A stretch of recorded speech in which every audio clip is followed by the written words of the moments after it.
Short game wise, yes, I can. Long game wise, no. No, I have not.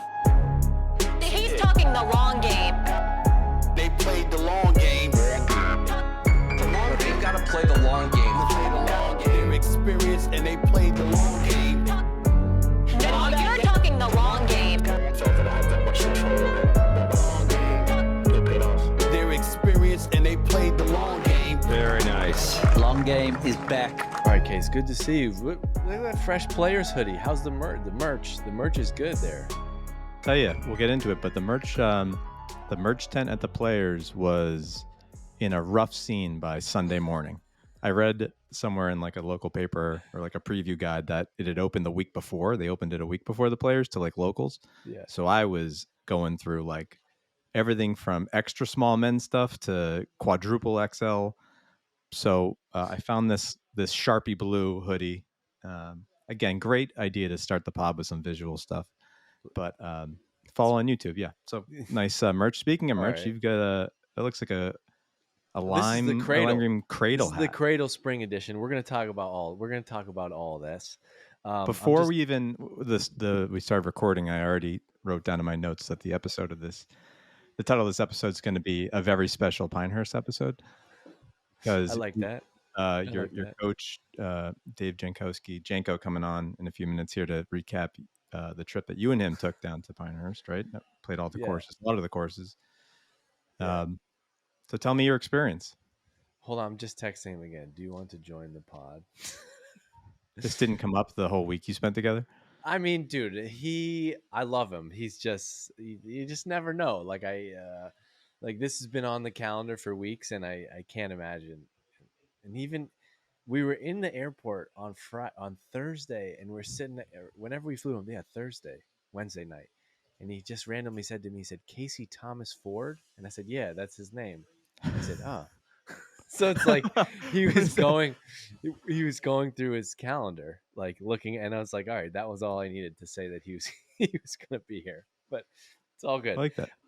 Before it sounds like I had a class my senior year of college. It was the first day. I for some reason, I don't even know why, but I was in it was supposed to be like a creative writing class, but it ended up being just poetry, which is great because you had to read it out loud. So that was what I wanted to do my senior year of college. That's amazing. But there's a real hippie guy up in New Hampshire. This guy that basically was teaching a college poetry class, but he's going through the class list, doing attendance the first day. And he says, "Casey Ford," and he just pauses and he looks up. He goes, "That sounds like a president." And I was like, "There's no chance that's true, but I'm right here." And then I proved that by not becoming the president. But it's good. I don't know. It is a made good me name. think when you said I should have put in Casey Thomas Ford. The way you said Janko said it sounded like a revelation. So yeah, he did. It's like a three names. Just real quick, but we want to talk about. I want to hear about your experience, your half day at the Players. Then we'll talk about Pinehurst. Mm-hmm. But Scotty won the Players. It's fantastic. I think it's great for golf. Scotty just being Scotty. But how about your boy? How about the boy Malnati? Like, is this whole thing a simulation? Like, first of all, we need to catch up. Like, is this very clear? Janko, who's not here right now, but he was adamant. We're eating lunch at Pinehurst, and he sees the screen that Rory said something about the PIF and how like they're actually fine. It's Greg Norman and Liv who are morons. Then all these guys they go to they go hang out on HE's yacht.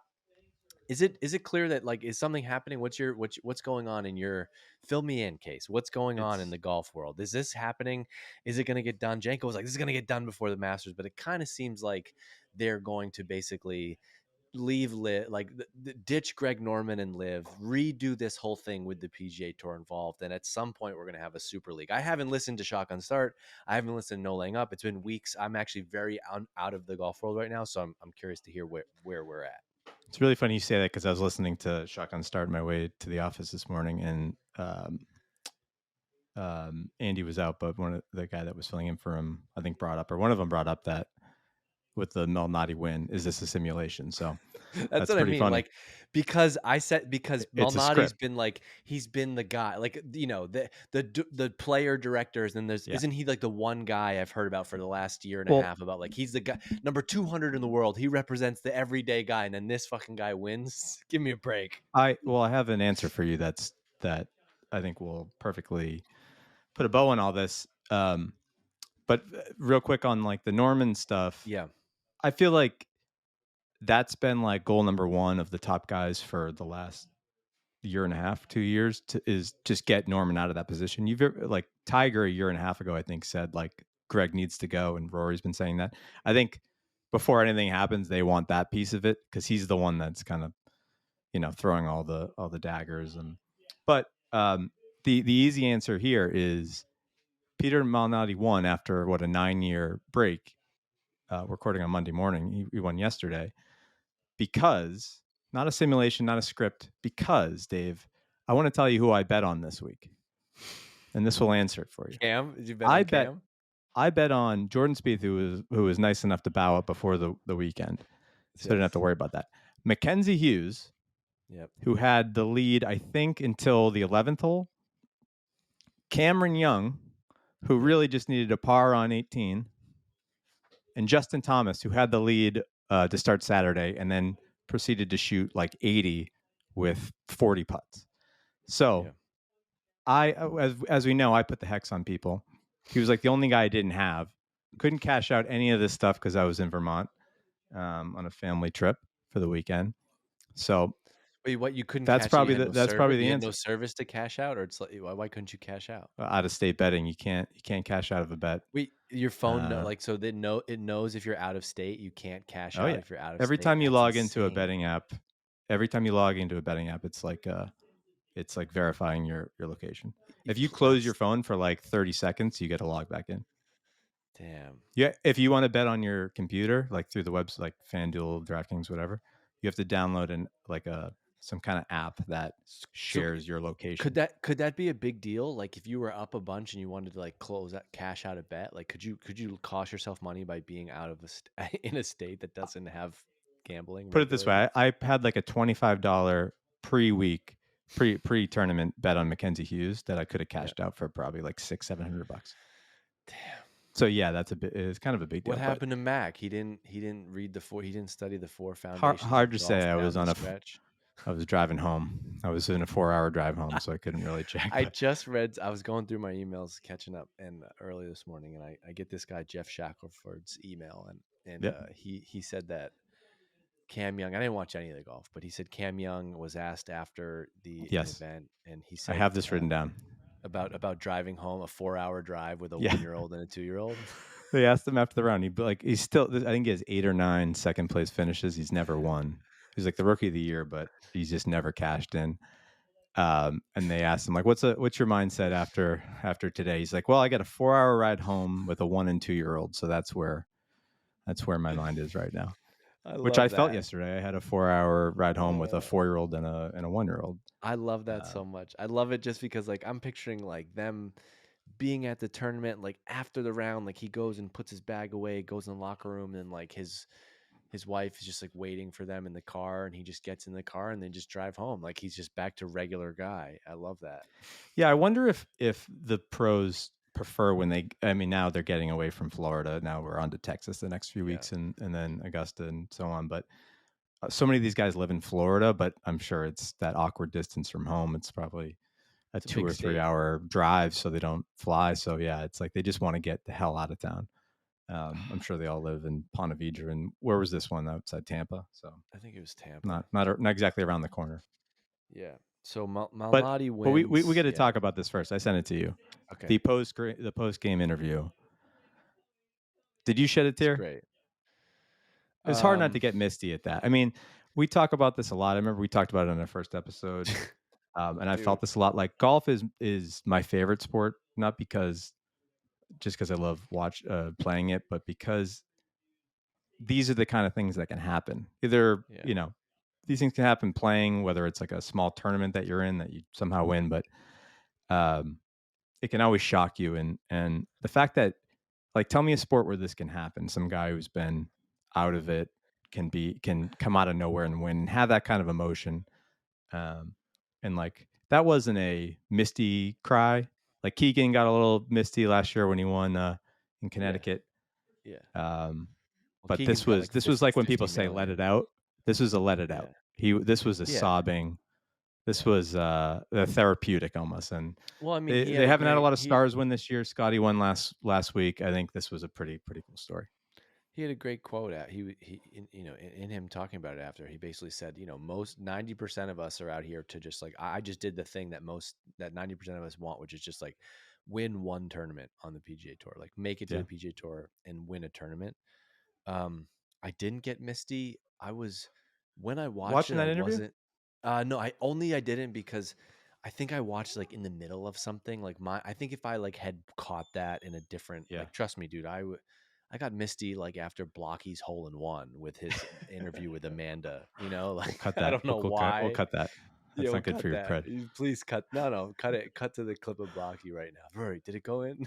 And but I think and the wind blows a certain direction, I can cry pretty easily. I was like multitasking, and I did see it. Well, I'm at that age where I don't know if you got there a few years ago, where my kids are at just the right age where I see someone like win something and they're like, it's so special to have, become a dad and have your kid. Oh yeah. Where I'm just like, I'm still, I mean, my oldest is 4, but it's still fresh enough where that can get me at any moment. I think now, oh God, now that I think about it, so what gets me is his son is 4, and my kid is 4, and he gets it, like, and so I think when people win, like, and you have like a baby, it's like, okay, it's emotional, like it's gonna be great because like one day it's so cool, you'll look back on the footage of like you with the little kid there, right? But I think when the kid is 4, he actually knows, like, that's my dad won. Like my son is obsessed with like seeing people win, and I think he would totally get that moment. And so that is super cool. And for them to see that and think you're so cool, like I ran in like a meaningless race one time, and both of my kids thought that I would, and they were there, and I got a medal, and they thought I was like they thought I was like a superhero. And so imagine seeing your parent in that scenario would be pretty cool. Also, the yellow ball story is fucking awesome, and I was just gonna was say, like, it's got to be the first. guy, Is that I don't know when he won 9 years ago, if he was rocking the yellow ball, if that was even a marketable thing back then. If they had those back then, but it's great. that he's got to be the first yellow ball PGA Tour winner, right? I don't know about the senior tour. I bet actually he's probably there's been 30 there. Being honest, like leading up, I care a lot about I guess it's because I'm not that good of a player, but like I care a lot about your swag on the golf course, like, and I think it's important that you wear a nice uniform. I've always felt that way in basketball, baseball, golf, whatever. And Malnati out there, like the 200th guy in the world with the kind of dorky looking bucket hat on, like the straight up like sun protection bucket hat, and the yellow ball was a tough look. And I always thought that. And then I hear him and he's like, oh, my son told me he liked the yellow ball. And so I played it. And I'm like, I could see myself doing exactly that.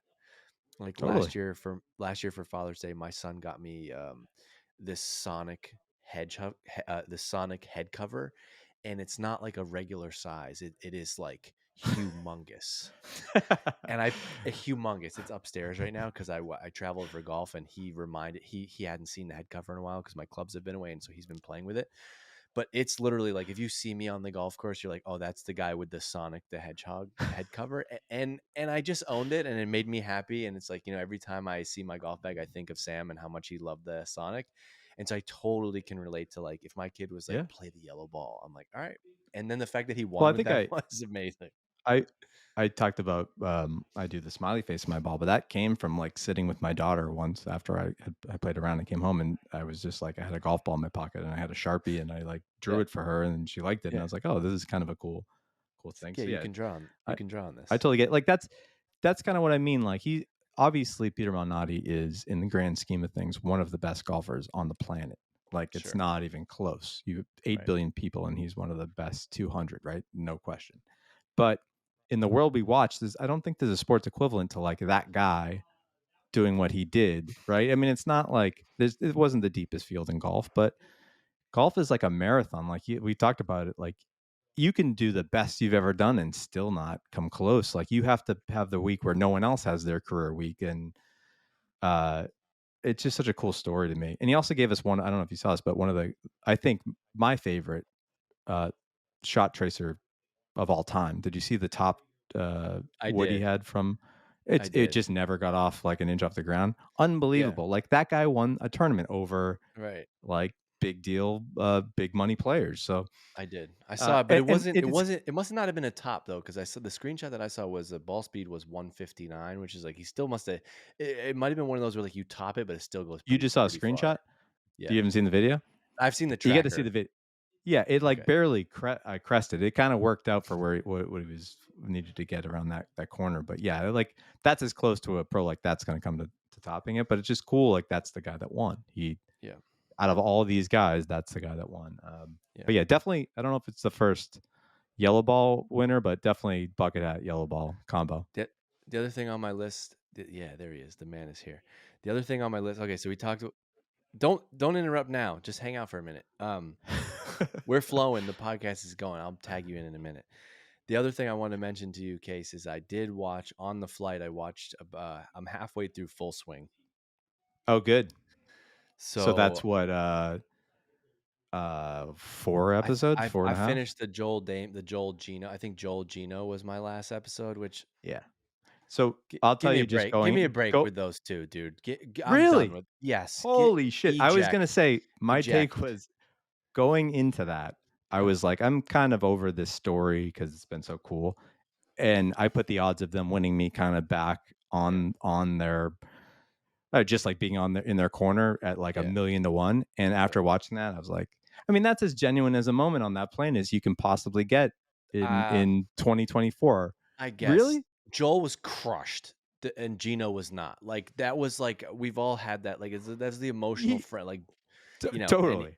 So like I guess I got to see more. Like, and it seems like Joel is trending right now, but it's tough. It is tough. I do feel for the guy. But how can you be out on that? The guy is like the way they set that whole episode up is before even saying it, they set it up that he's drinking all the time, right? Like they show the first 20 minutes of that episode without saying it is him at sponsors events drinking or at home drinking. Yeah. So obviously there's some stuff going on there, but I thought that was like in a world of sports where you get every single documentary made is produced by the guy that it's featured on. You don't get very many pure moments. And I thought like, wow, they really, they captured in season 1 the dynamic of him not believing in himself, and that was very raw and cool. And this one, it's like he's kind of hit that mark. And I saw an interview with him somewhere else where someone said to Damon, I think a few weeks ago, like, last year, did you make more on the course or off the course? And he's like, it was pretty close. So it's pretty hard. You know, it shows like it's hard once you get that to the certain level. The off the course stuff can affect the rest. But I thought it was a cool moment. The critique that I have about Full Swing is it's very good. It's entertaining. It's not scratching the itch though. There's not enough. I guess they needed to make the mat like they're trying to make the F1 style show. Yeah. I'm still missing that like. You sent me that Keith Mitchell using the bounce like chipping video. Like there's not enough of that in Full Swing. Do you know what I'm saying? So I had an epiphany watching this. This is in my notes. I have separate Full Swing notes. I didn't know we were going to get into this today, but what I realized watching that show is something I'm realizing a lot for separate reasons, but just the age I'm getting to is this show is not made for me, and it's not made for you. No, we're at such a level of loving golf that you're right. It is the F1 thing. Like I watched the F1 show. It got me into F1. I had no clue what was happening in F1. I haven't watched it as much because I've paid more attention to F1 and I kind of know who wins certain races. So when this comes out a year later, like the F1 show does, like with the first couple seasons that I didn't know what was happening. Right. It's kind of an entry level, like it has to serve the purpose of setting the context and stage for everything when you and I already know 50% of it. So the stuff that I found, and I'm sure you found the most interested in or just compelling in that show is the stuff like the behind the scenes stuff you just don't know. I think there was almost in every one of those episodes. I don't know if you got there yet, but the PGA Championship locker room. They must have had great access there, and they use like so much of that footage, whether it's talking to like Joel Damon or Rory's talking to DJ in there one scene, or there's a big Tom Kim episode where a lot has to do with the PGA Championship. They just had access there, and that was like, I never saw that stuff. I never get to see, like, in a tight locker room that's not built for the PGA Tour, like how these multimillionaires are kind of interacting with each other and these brands and all these different allegiances and live guys. That stuff's compelling to me. The stuff where they spend, a whole episode explaining the format of the Ryder Cup, that's not, and I know who wins or loses. Like if the US had won, I'd be like way more into those. You're going to get there. That's the last couple episodes, but yeah, it's not totally for me or you. It's for to get the most collective people in that. So I'm kind of in a place where I'm so starved for that I need, like, I'll take whatever I can get. There were some moments that, like in that, it was after the US Open where Rory was just like, I just don't know what the fuck to do. Like, I just need a fucking reboot. Yeah. Like I thought that was like, oh, okay. I think they could tell they like signed him up for an episode before the year, and then they start filming, and it's like this Jay Monahan and Rory versus Liv thing is like, this will be kind of we'll film this like him at a charity event, and then kind of, yucking it up together. And then obviously we know what happened towards the middle of last summer and the betrayal and stuff. So I don't think they really landed the plane with that. All right, let's bring in our guest. They played the long game. All right, good to see you. So let's talk about Pinehurst. Can we set the stage a little bit? You guys, what you guys went down for? First of all, Dave's first trip. This guy was just named New England PGA Teacher of the Year. So, congratulations! Thank you. Yeah. So it's been good timing to go down on our trip, so we can talk about this. But it was the New England PGA holds a travel pro-am every spring down to Pinehurst. This year we had to do it a year early because with the US Open coming, a month early. Yeah. With the US Open coming, they had to squeeze us in a little bit earlier. So we went down a week earlier this year, and it was a good time. We had some good weather. We had some cold weather. We had some good golf. We had some not so good golf. Some bad golf. Well, let's talk about, instead of not so good golf, we had some learning opportunities. Yeah, well, I will talk about that. Janko, do you know what he told me? He said to me one point, like 2.5 days in, he looked at me and he said, I like what I see. We're trending.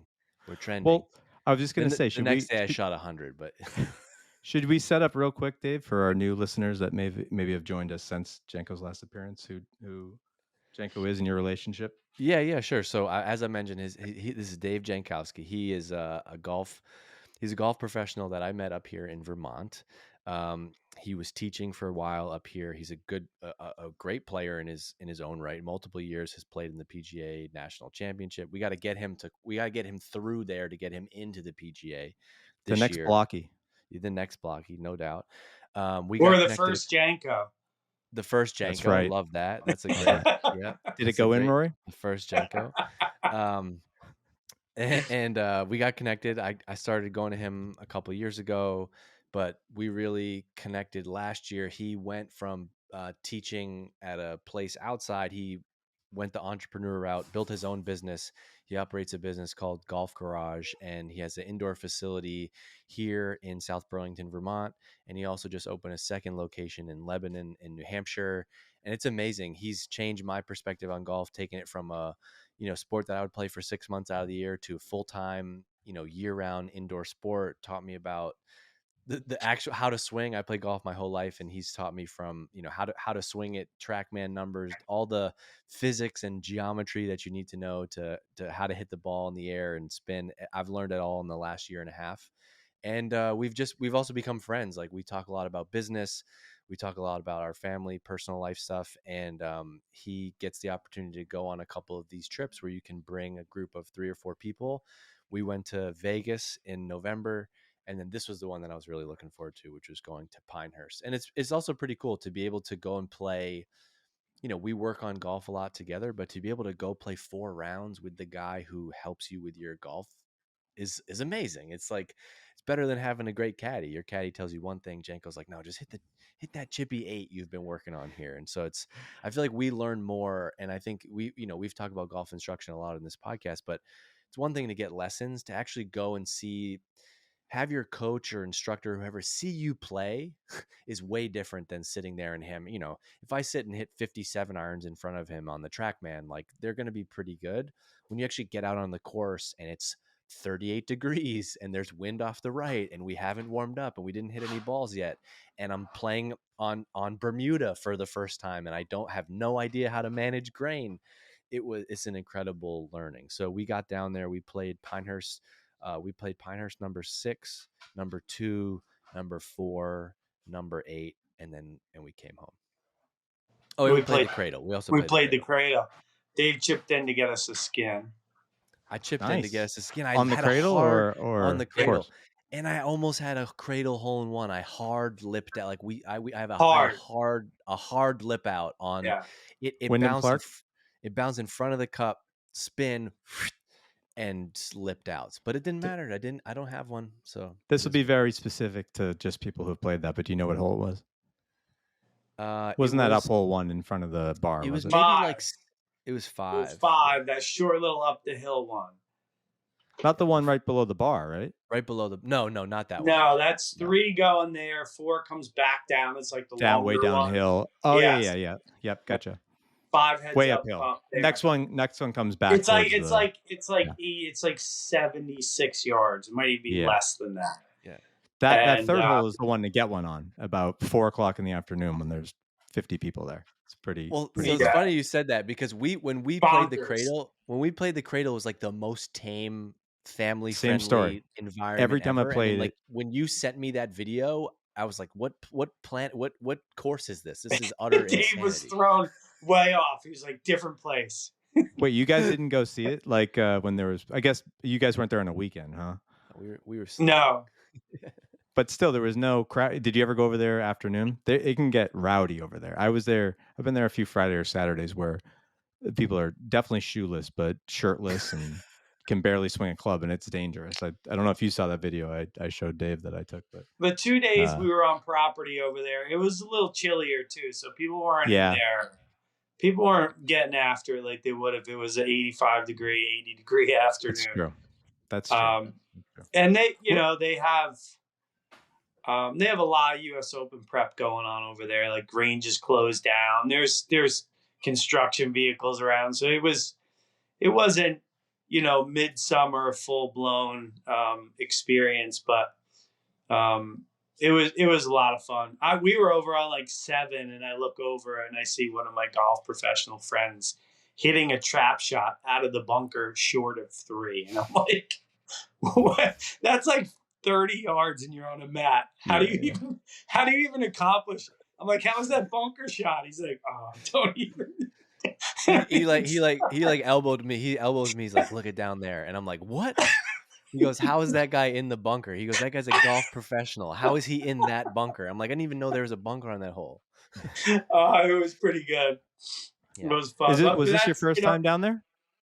No, this is the 4th year they've done it. I've gone every year. Yeah. Next year they're going to be adding in course 10, which is opening. Yeah. So it'll be 2, 4, 10, and then 9. So it keeps getting a little better and better. It's just, I've been lucky enough to be at St. Andrews a couple of times. And of course it's not St. Andrews, but if you're a golfer, it's like the whole town is golf.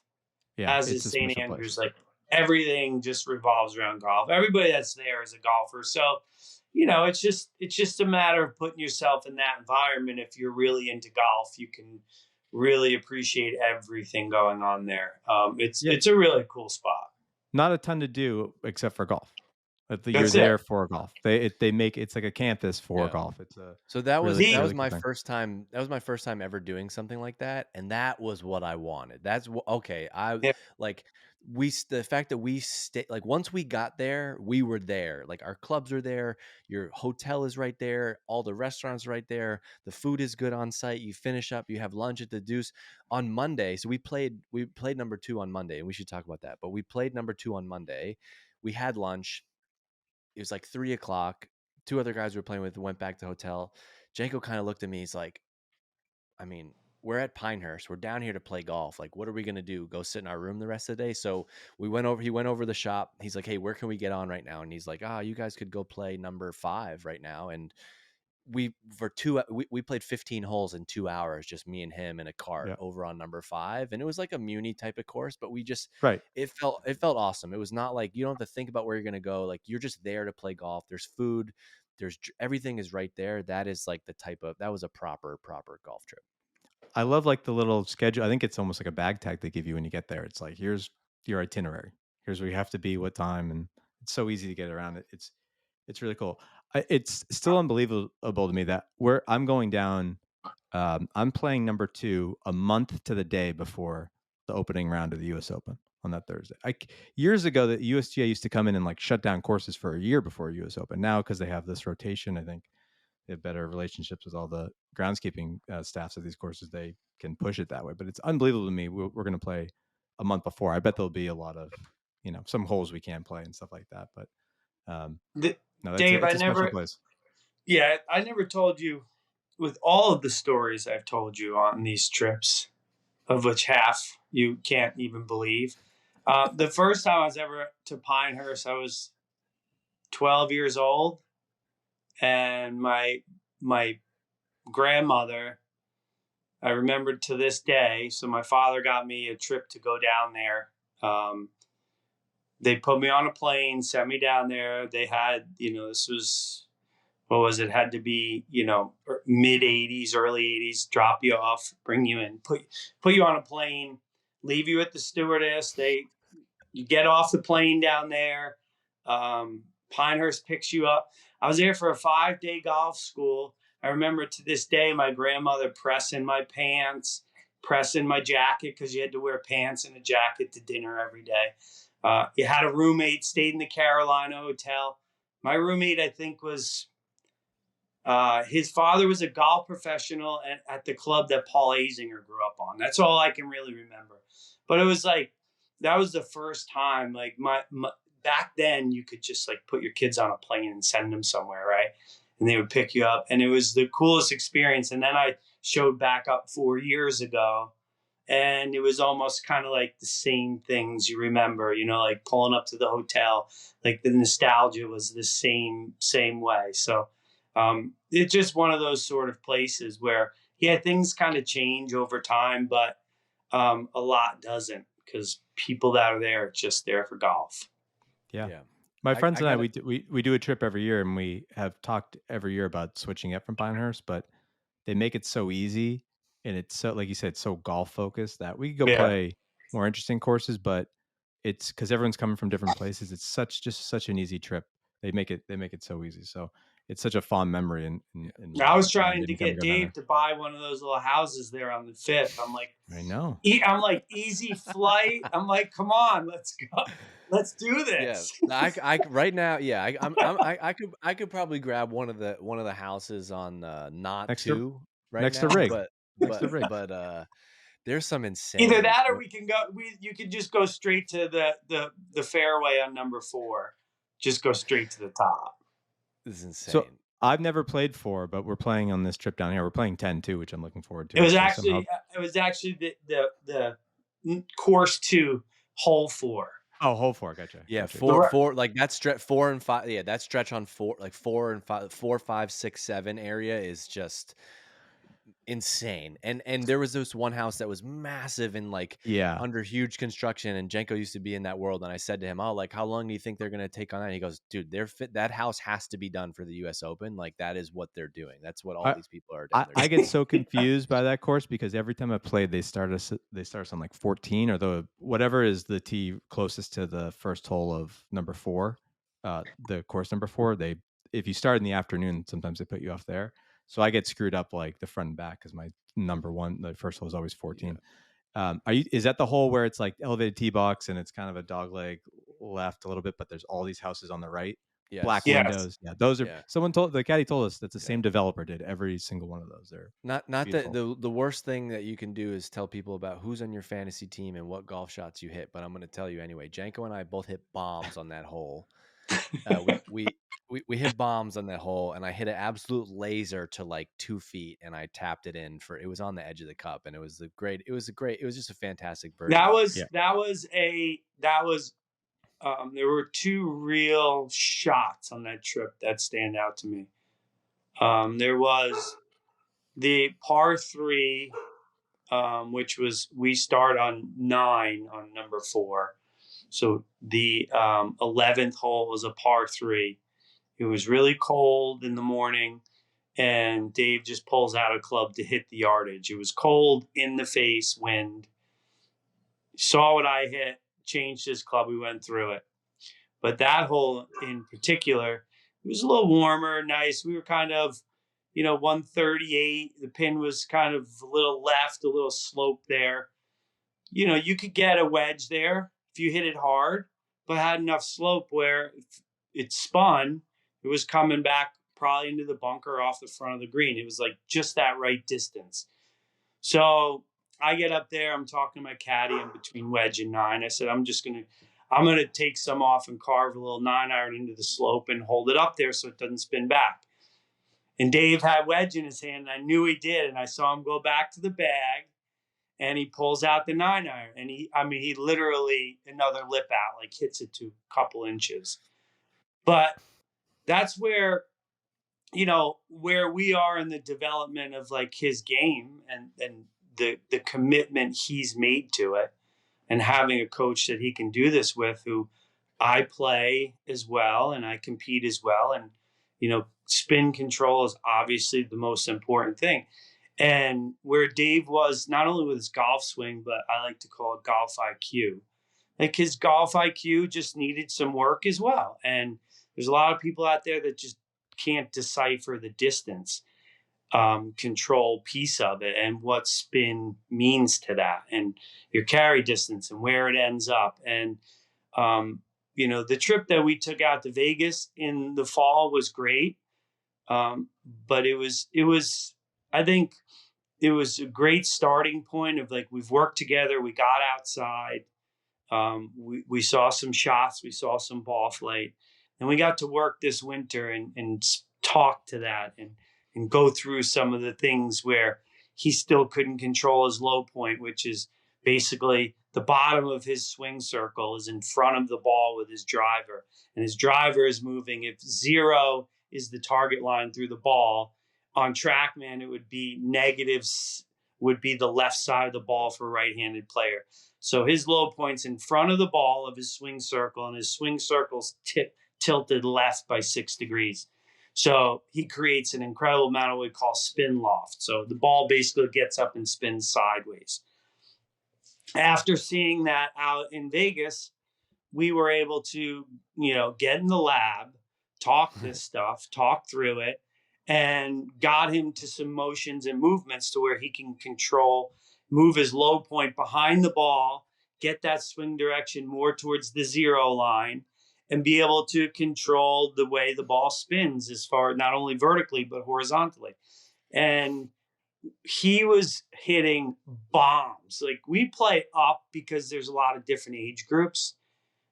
We were up on the white tees, which is a box up on number 2 on 18. I'm very familiar with it. I know where it is. Yeah. He had 65 yards in. I mean, wow. The caddy says he's never seen, it was the second longest drive he'd ever seen on that hole. Yeah. And it was like the hole before that, he hit it way right. And I'm like, Dave, he's like, what do you think? I'm like, Dave, where'd the ball start? Where'd it finish? I'm like, your low points forward. He got the next time. He was able to turn that into a feel and a movement and get on the next tee and be able to change his feel and then just absolutely rip a bomb. So that's where the indoor outdoor thing, I mean, I'm going into a huge piece of my business opening the second one where I'm going to be going into the whole how it's a combination of indoor outdoor. It's not either one. Yeah. You need to have a combination. I think if you go either way, I think you're missing out, and you're just turning your development into something that's way longer than it needs to be. Yeah, I think I it's cool to hear you spit it back like that and break down all the behind the scenes of it, because I feel like what happens is then you're out there and you're not searching for it. And I might not have it, but I know I might not have it, but I know I know what I need to do to get it. And it might take a hole or two, but you're not out there just for like 18 holes trying to find something. And golf is really hard, and so there's going to be days where like I just didn't have it for like 12 holes on our last day, and that is what it is. But when you have feels like that, I think to your point, if you just go out on the range, and this will happen to me, I could just go out to the range and I'm just swinging it and it looks okay.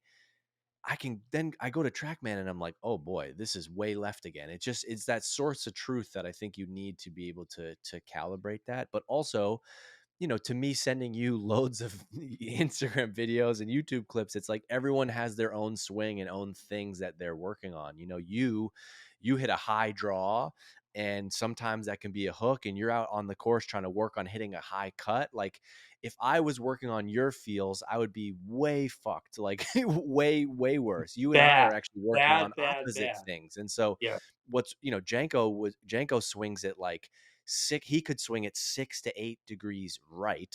I swing it 7 to 8 degrees left. And so we have two opposite things that we're working on. I just think it's cool to like have diagnosed what that means for you, and to go out and work it on there. And to do it at Pinehurst was pretty sweet. I will say, could not putt to save my life, and we got to work on the putting part.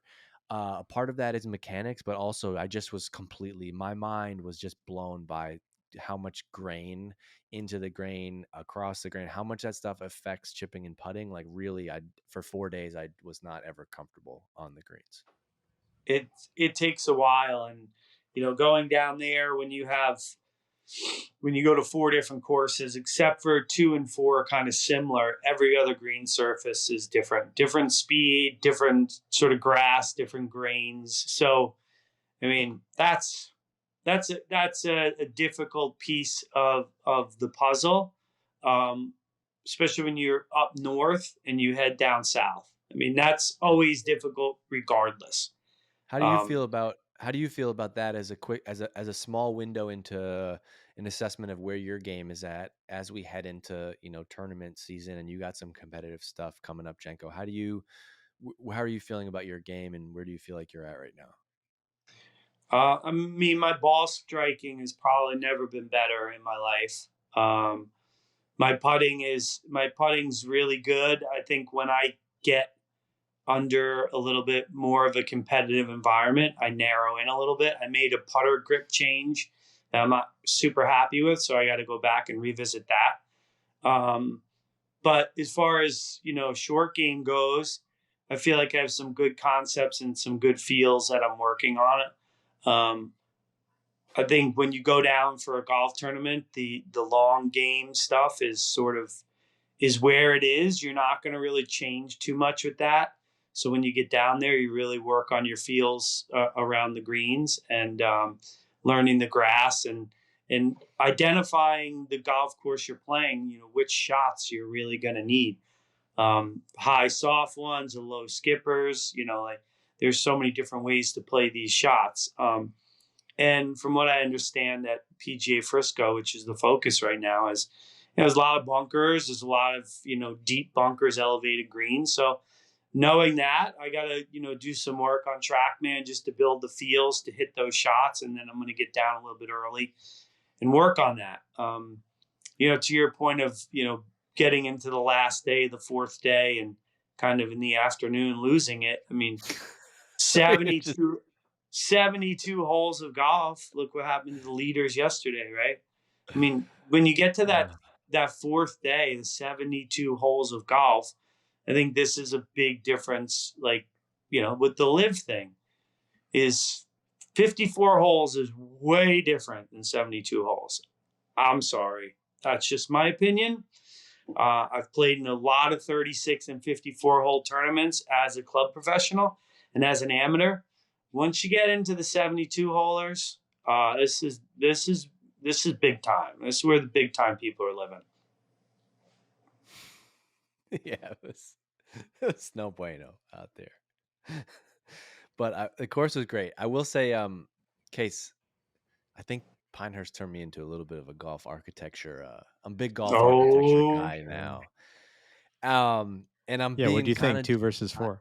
it's kind of a bit, but it's also kind of serious. So I get it now. And what was cool about it was, so 2 versus 4, I think 2, and I think somebody had told me this. I have grown more nostalgic for 2. I'm more interested in 2 after. I don't think as I was playing it, I feel the same way. I'm like, I want to go play. I want to go play 2 again right now. It's not like stunning. It's not visually like It's not stunning like some courses can be. No, it's not. You're just kind of like, huh. But what was so cool about those courses, 2 in particular, was like there's no hazards, there's no water, there's just the putting surface and then the fairway and then everything else, and you just hit it, right? And you hit a drive that's like 5 yards offline. On that first, when we played number 2, what is that called? Snake grass, those little bushes. I must have been in 5 of those little bushes, and like you hit a tiny little push, just at like, still hit a good drive, but like a little bit off my line, and I'm sitting up in one of those little snake grass things. And I just think it's cool. And I think I haven't played golf overseas at all. Janko was telling me a lot about this, but just like how you can play some shots and how you're like trying to run balls up and punching out and using the contour and like, compare that to like Florida golf where there's like water left, water right. Or Janko and I were talking about the place that I play up here. We went through 18 holes at the course that I play at. Every hole is OB left, hazard right, hazard left, OB right. And like, that sucks. That's not a fun way to play. It's true. This was really, really cool. Yeah. Every time I go down there, I play better at number 2 than any of the other courses because it's kind of hard to lose a ball there. And that's my biggest problem is just, sending one left off the tee. And you can always find, it's like so well manicured there. And it's all these, these thin trees. You can kind of get through the pines and balls kind of stick out. So I love that kind of golf. And it's just every shot's like makes you think. It's one first time we played it. I remember just being like this is like cool, but it's definitely not the best course I've ever played. And then the longer I get away from it, and going back to it for a second and third time is you really look forward to some of that stuff. Just the greens there. It was pretty cool. Janko, every hole on number 2, like I would putt and then Janko would be like, yo, come here, check this out. He's like, now think about when the pin is here. And I'm like, oh my God, just like where they can put the pins. Because it's rolling at a 13 and it's concrete. I couldn't even imagine. And it's like you can't go for this pin. You have to be over here. And like, that's where the chess match and the strategy is. But, what I love about number 2 as well is, it's firm, it's fast, the fairways are moving. But, for example, the 5th hole, the par 5, like it's a dog leg left. The fairway cants from right to left. You can't hit a draw in that hole or else you're down in that grass. You have to cut something up into it in order to hold that fairway, in order to give yourself a chance to try and reach the green into. It's not the longest hole, but if you don't, then when you're further out, you have a club that you could maybe have a little less spin on it, roll it up on the green, manage it that way, come in right to left. But the closer you get to the green, that green is vicious. You get enough spin on it, you're coming back down 60 yards off the green. We saw another golf professional that hit it a little left. I mean, the thing went like 70 yards down off on the number 4 tee box. And then the pin looked like it was like the top of the Empire State Building.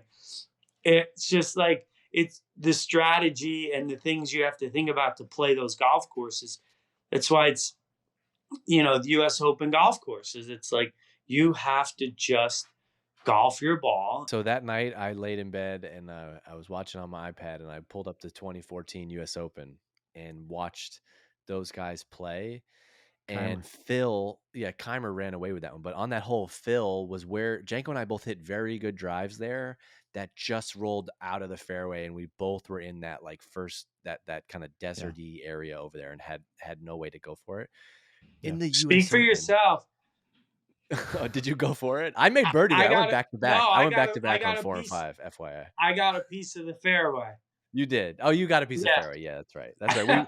We saw yours first, and I was like, oh shit, this is not going to be mine.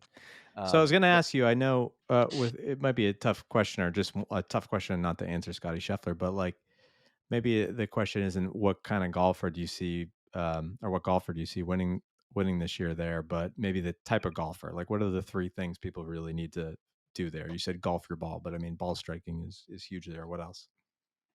Yeah, I mean, ball striking is definitely key. Obviously, you really need to keep your ball in play off the tee. I think shots gained off the tee is huge, because once you start to miss it, you're really taking, you're just putting sort of luck into factor. Like you could, if you're having a lucky week, you can be in the middle of the in that grass in sand where you can get some spin on it all week, but then gets just a little close to that stuff and they're up on little mounds and you sort of lose. I mean, you have to be able to control spin into those greens. It's just really all there is to it. If you can't control your spin, now you are trying to play with the front of the green to slow the ball down, because if you land it on the green and it releases and you're over the back of most of those holes, good luck, is all I'm going to say, because it's you're going to have your work cut out for you, because most of the time you're going to end up back off the front of the green. So I think have a it's John going to Daly be moment. Yeah, I think it's going to be shots gained off the tee, strokes gained. I think the tee game is going to be enormous. Obviously, putting is going to be huge, and I mean you're gonna miss greens. You got to have a good feel for your short game. So I think it's I think that those three pieces are going to be really, really important. And then, I was obsessed with the length portion of it. And I feel partially like that was because we played. It would be fun.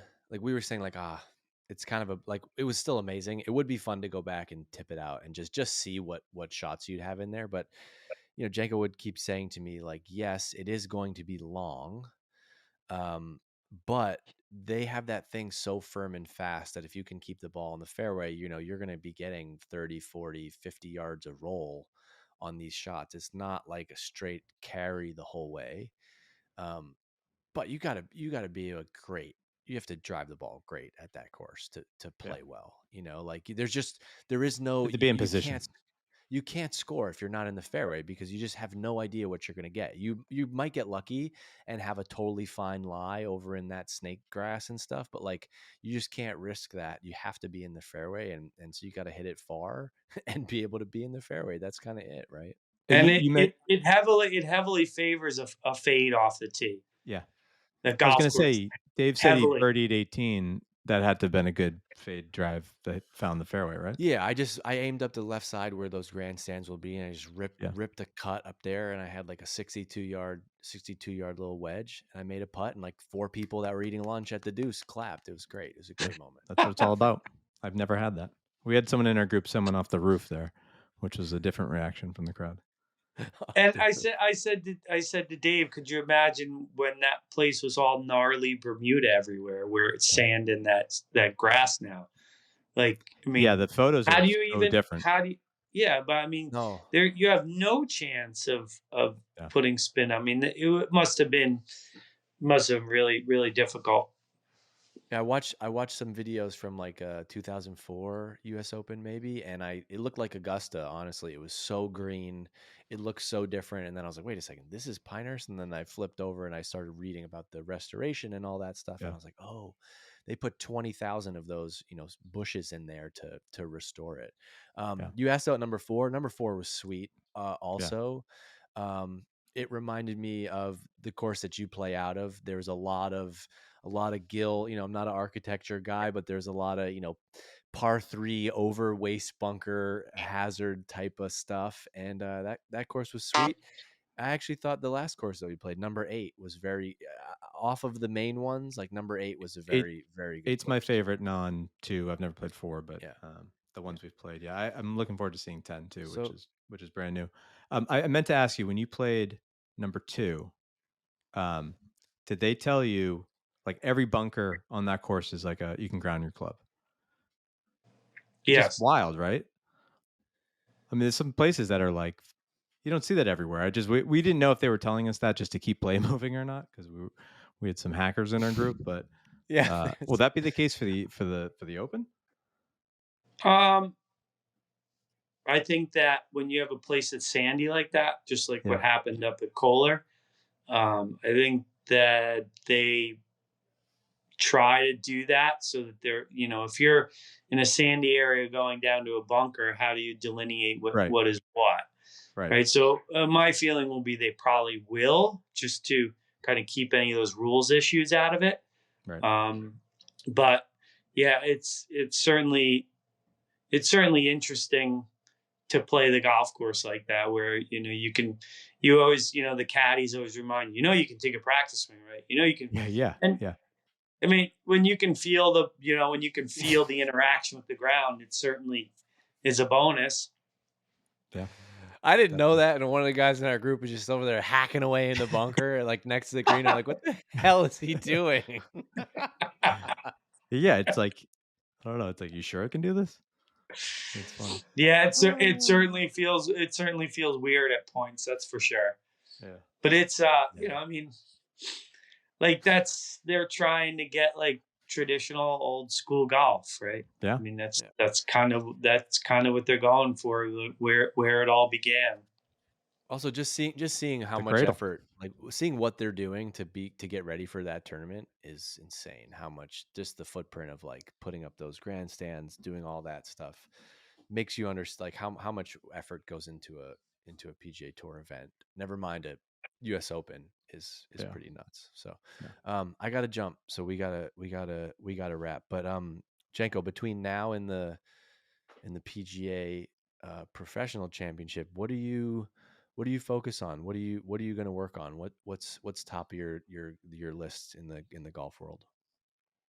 I mean, right now I'm just, as I'm practicing, I'm just making sure that, my motion, my transition, like my feel for what I'm doing, with my swing direction and the shots I'm trying to hit. I think, as you get closer to these tournaments, it's easier to try and like, I gotta really, get X, Y, and Z perfect. And I think you're never going to get everything perfect. There's going to be a lot of things that come in play when you show up to the property. And I think that's where a short game putting really comes in. But I used to really get myself worked up for these things. Oh, this tournament's coming.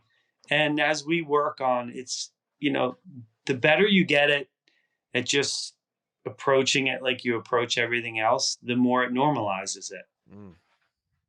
I think that's huge for me. So I try to just really, I look at like take my pressure mat out. I just, make sure that I feel like pressure in my feet is in the right place. I feel like my body's moving good. I feel like my pivot's in a good place. So I can start to just feel the way my body's moving.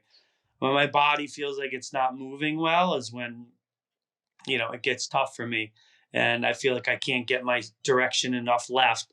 If I can take away sort of feeling like I'm going to hit the ball left and miss it left, I play pretty good. So, that's what I'll be focusing on, is just how the motion feels. And when's that event? If you put the work in and you've done what you need to do, then you got to let the rest take care of itself, right? The quote is, the most dangerous creation of any society is the man who has nothing to lose. You just got to show up with no expectations. Sorry, Case. When is the event? Yeah. The event is it's April 28th to May 1st. Awesome event. They roll out the red carpet for us. I wish we'd get a few more sponsors, get a little bit more money. I mean, with the money they're throwing around on tour right now, you think they could throw us a little 7-figure check to prop up the club pros in the world out there. Right. Growing Yeah, the that'd game. be a great idea. Right. I mean, it's like you talk about people that are seeing, your clients and customers and golfers every day and growing the game. Imagine if our purses on the PGA Professional Championship or on the Club Pro side really grew the amount of talent that don't make it on tour that we could retain as golf professionals would be incredible. I don't know where they're missing the boat on that right now, but that's something I always like to throw in there to showcase like how there's some really good golf professionals out there, and it'd be nice to grow our purses. Well, maybe what Tiger did for the PGA Tour is what Blocky's going to do for the PGA Pros. Or Tiger could Follow do for him. the PGA. Or Tiger could do for the PGA Pros. Right. Yeah, with true. one check, no doubt. With Yeah, one true. check, with one thing. Hey, thanks for all you do. But that's another pod. Like this guy's literally teaching people how to hit the golf ball the right way. Can we help him out a little bit? Yeah. Let's go. Throw it out there. At least when you make the cut, can you cover our expenses? Right. No doubt. Yeah, it costs a little bit to get down there. So It sure does. But it's an All right. honor and a pleasure. So all right, Janko, thanks for popping in. Case. yeah, I gotta jump. You gotta jump. You want to tell Rory to come on the pod? Yeah. I'd like to We'll put do- one more thing in. Put one more thing out. Put the message out. All you people listening, go find a good golf instructor. Work on your game. Yeah. Get better. And That's Rory, it. come on Stop the pod. watching YouTube. And Rory, come on the pod. Rory, come on Rory the pod. needs to come on the pod. He's got time now. He's off the board. He's going to be in with the PIF soon. Janko called it. We said, and Peter Malnati, the number 200th player in the world who's on the board of directors, magically wins this week. Janko, huh? Think about that. Our conversation is coming full circle down there. The fix is in. You The fix is in. would think that one of us was on the board. That's right. And I'll leave you with this. I got some players' stories I'll get into next week with you, but a tough look for Rory down in Ponte Vedra. I don't know if you saw this clip, being terrified of a frog. Did you see this? There's a frog next to his ball and it jumped, and he really had a moment. He was terrified. Not a great look for the captain of the Boston Common Bullfrogs, right?